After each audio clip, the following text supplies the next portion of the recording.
आज़र सिद्दीक साहब भी मेरे साथ मौजूद हैं, माहिर कानून भी हैं, तो वकील होने के नाते उनका भी जेल जाना होता है और वो समझते हैं जेल के मामलात को। आज़र सिद्दीक साहब, आपकी राय क्या है जेल में, सिंध की जेलों में स्पेशली, जहां पे हम जानते हैं कि 13,000 की कैपेसिटी है, 24,000 से ज्यादा कैदी हैं, जेल के अंदर करप्शन का एक बड़ा बाजार गर्म होता है, हर इंसान उसके बारे में जानता है, कोई उसकी बात नहीं करता है। सैडली अभी भी जो जेल ब्रेक हुआ है, तकरीबन 130 के करीब ऐसे लोग हैं जिनकी अब भी तलाश जारी है।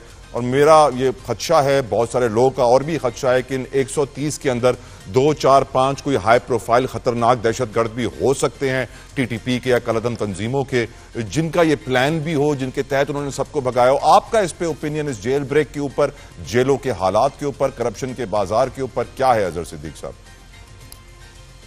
बहुत शुक्रिया तलहा, जो कि मेरा ये सब्जेक्ट है।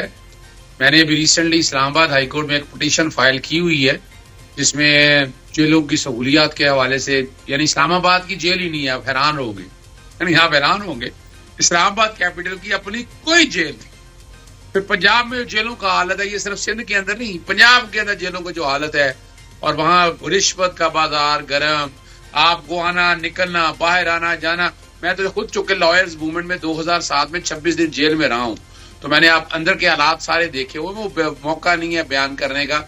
लेकिन एक बात बता दूं आपको, पाकिस्तान में इस मसले के ऊपर, यहाँ एक कस्टोडियल टॉर्चर एक्ट भी बना हुआ है, यहाँ जेलों के अंदर कत्ल हुए हैं, तशद्दुद से लोग मरे हुए हैं, पोस्टमार्टम नहीं करवाए उन लोगों के। मैं क्या आपको कहानियां बताऊं, यहाँ खाने की पोजीशन कोई नहीं है, बताया जाता है। ये भी रिसेंट मिसाल ले रहे इमरान खान की, उन्हें ऐसा कमाल की बात यह है कि हमारे यहाँ प्रिजन एक्ट मौजूद है पर नाम का है, प्रिजन रूल मौजूद है पर नाम के हैं। यानी आपको universal declaration of human right, ICCPR, Nelson Mandela rules, Cairo declaration में तो बैन अवी तौर पर जो है तो सब्जेक्ट है। हमारे यहाँ जो बुरी तरीन हालत है, मेरा ख्याल है कि हम जो घटिया तरीन निजाम है ना, हम जेलों के उसके करीब तरीन है।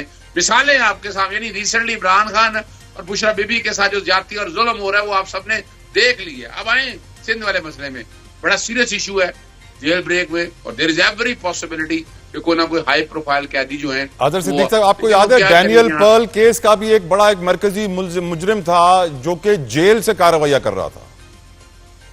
ओहो, आप इसकी बात कर रहे हैं टेलीफोन में? यार मैं जेल में रहा हूं ना, हो दिया टेलीफोन होता था हमारे पास, यार क्या बातें कर रहे हैं? टेलीफोन, मनशियात, हर चीज जेल में आम है। आपको शराब भी चाहिए तो जेल में मिल जाती थी सर। चले मैं बड़ी जबरदस्त बात बताऊं, जब मैं 26 दिन रहा हूं जेल में, तो हमारे यहाँ वो साकिब लंगड़ा था, एक डॉन, जिसे डॉन कहते हैं, मुझे मैंने अपनी आंखों के सामने देखा है। पैसे उसके पास होते थे, लेकर उसके पास होता था, खाना VIP आता था, और जो जेल का मुलाजिम था वो उसका मुलाजिम था। मैंने तो अपनी आंखों से देखे हुए, और सिंध की जेलों के हालात मैंने इससे बदतरीन देखे, बद से बदतर है। लेकिन तकलीफ की बात है, ये बड़ा सीरियस मामला है। और अब वजह क्या है, आपने अदालतों का मामला तो छोड़ दिया ना, अब हाई कोर्टों के पास बुनियादी हकूक के तहफ़्फ़ुज़ के लिए सुप्रीम कोर्ट के पास रह गया, कोई बताए ना जरा।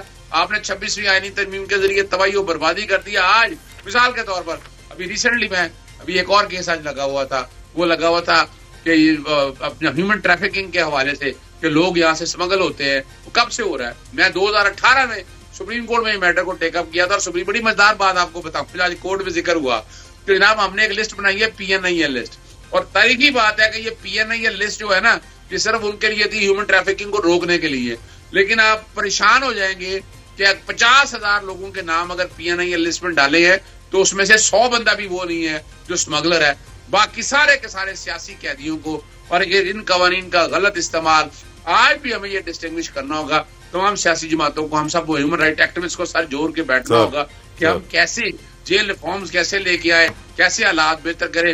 और ये वाकया देखें, सर जिस मुल्क में अजहर साहब, जिस मुल्क में सियासतदान जेल जाकर और बड़ा हो जाता है, उसका स्टेचर बढ़ जाता है, वहां पे जेल रिफॉर्म्स आपको क्यों चाहिए, मुझे नहीं समझ में आ रहा। ये तो अच्छी बात है, जेल इस तरह के हाल में पूरा का आवे बिगड़ा हुआ है। कादिर खान मंदोखेल साहब, आपका ओपिनियन जानना चाहूंगा। आज एक रिपोर्ट सर शाया हुई है CPNE की तरफ से, council of Pakistan newspapers editors, और वो कहते हैं कि पाकिस्तान में आज सहाफत आजाद बिल्कुल भी नहीं है। वो कहते हैं कि साल 24 से 25 तक 7 सहाफी कत्ल हुए। वो कहते हैं कि 104 वाकयात में झूठे मुकदमात सहाफियों के ऊपर बनाए गए। अरशद शरीफ का गम हमारे सर के ऊपर पहले ही मौजूद है। इंसाफ किसी को नहीं मिला, कोई कातिल नहीं पकड़ा गया, किसी को सजा नहीं हुई। आपकी नजर में कादिर खान मंदोखेल साहब, क्या सहाफत दफन हो चुकी है सर इस दौर में? नहीं, बिल्कुल मैं इत्तेफाक नहीं करता हूं। आप हमारे दुश्मन मुल्क हिंदुस्तान का हाल देख ले कि उन्होंने लाहौर को बंदरगाह पे कब्जा करा दिए, कराची खत्म करा दिए, इस्लामाबाद खत्म करा दिए। और फिर आप यूरोप का देख ले, अमेरिका में आपकी भी दोस्त होंगे, मेरे दोस्त है, तो मैं उनसे पूछता हूँ कि यार कोई आपका आर्मी चीफ के खिलाफ कोई बात कर सकता है? या सदर अमेरिका का, वो कह रहे यार वो तो छोड़, आम आदमी के खिलाफ भी कोई बात नहीं कर सकता है। तो वो सारा जो मगरब का मीडिया है या मशरक का मीडिया है, मैं कहता हूँ शुक्र करें कि आप लोग देखो, आप कराची में होते हुए, सिंध में होते हुए आप खुल के सिंध हुकूमत के खिलाफ बोल रहे हैं, उसको जेलों के ऊपर बोल रहे हैं। मैं पार्टी का एक अदना सा रुकन, मैं खुल के बोल रहा हूँ। तो इससे ज्यादा सहाफत की आजादी और क्या हो सकती है? बाकी जो अरशद शरीफ साहब का केस है, वो मेरे ख्याल में न्यूज पेपर वालों ने उसको गलत कोट की है। वो एक तो ये होता है कि उस केस का जो ना वहां पे जो अफ्रीका में उसका मर्डर हुआ है, तो वो अजहर सिद्दीक साहब जानते हैं, वो बनता नहीं है केस यहाँ पे। और अगर कुछ साजिश में कोई चीज है तो यकीनन साजिश में 109 में तो केस बन सकता है, मगर मर्डर का केस यहाँ कैसे बन सकता है? और फिर अगर बन भी सकता है, बहुत सारे केसेस ऐसे है कि हमारी पुलिस तो माशाल्लाह बड़ी काबिल पुलिस है पाकिस्तान की, वो केस का बेड़ा गर्क कर देता है। और फिर जाके हम जजों पे इल्जाम लगाते हैं, क्योंकि जजेस में भी करप्शन है। मैं नहीं कहता हूँ वो फरिश्ते हैं, मगर केस का उलिया जो बिगाड़ते हैं वो पुलिस बिगाड़ता है। तो मैं ये कहता हूँ कि आपकी जो सहाफत की तंजीम है, उनको ये बोलो कि आप जरा पुलिस के ऊपर बात कर ले कि पुलिस तफ्तीश की कैसी ऐसी की तैसे कर लेता है। जब ऐसी सूरत हाल हो तो फिर आगे अदालत क्या करेगी? तो मैं ये समझ रहा हूँ कि जो पाकिस्तान में जो सहाफत आजादी है, सहाफत है, तो ये आपको दुनिया में आपको मिसाल दे सकता हूँ। आप क्या हमारे इस्लामी मुमालिक में एक साफी जो बाकायदा सफारत खाने के अंदर कत्ल हो गया, खत्म हो गया, क्या वो केस चला? क्या वो केस किसी अदालत में चला?